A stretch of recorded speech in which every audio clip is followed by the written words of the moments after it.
have a word. First come, and then ready. So everything is ready. What the Lord wants, what God wants, is to those who come to Him. So brothers and sisters, God is inviting us. We need to come. Ay walay laing makatuman sa iyang plano. So kanina, God's will and God's goal. So ang paninahanglan niya ang mga tao nga moduol to fulfill His intention, to fulfill His economy.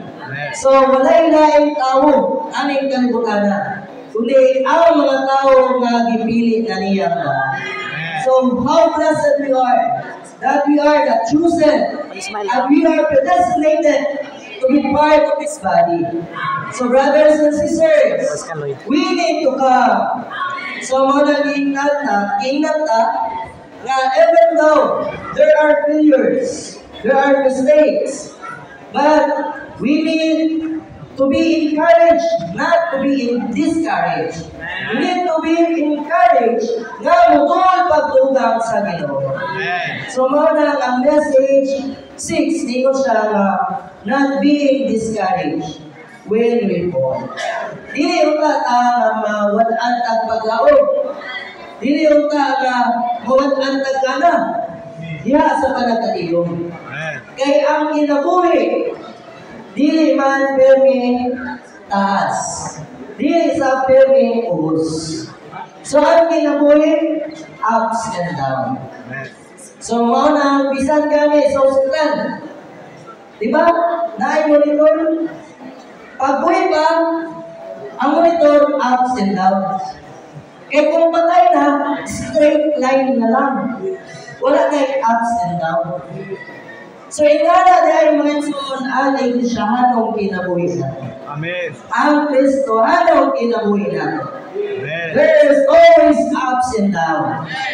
Pero sa illustrate, ganyan, illustrate, and then ang brother Paul, ganyan to, nag-illustrate, ang ups and downs na ito, na ito kakasib. Na ay taas na up, and then gamay na down. Then taas na up, and then gamay na down. Mawala na ang Kristohanong kinabuhi na ito. Araw niya dunay pagtubo sa kinabuhi.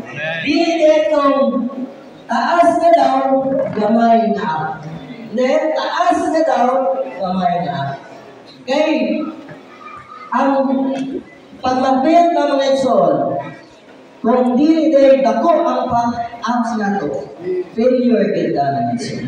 Manang daghan kayo, dili makabalik sa Iglesiyanong kinabuhi. Manang gikinahanglan ka nga mag-consecrate sa atong kaugalingon. Every day we need the new beginning. What is significance sa message 6? Nga ay sa the new year, gunay pagsugod. So every day, kinahanglan nila ito masinatian ang pagsugod. Kaya ang new year, dili naman yun literal na sunod to ikaw. Every day, kinahanglan natin yung isod. So matong ingot sa Brother Lee, nga every day, every week, every month, every year, we need renewal. Praise the Lord! Mauli makatabang nato nga mutubo ta din malahimot ang dalamiton alang sa pagtuman sa pamatigayan sa Diyos.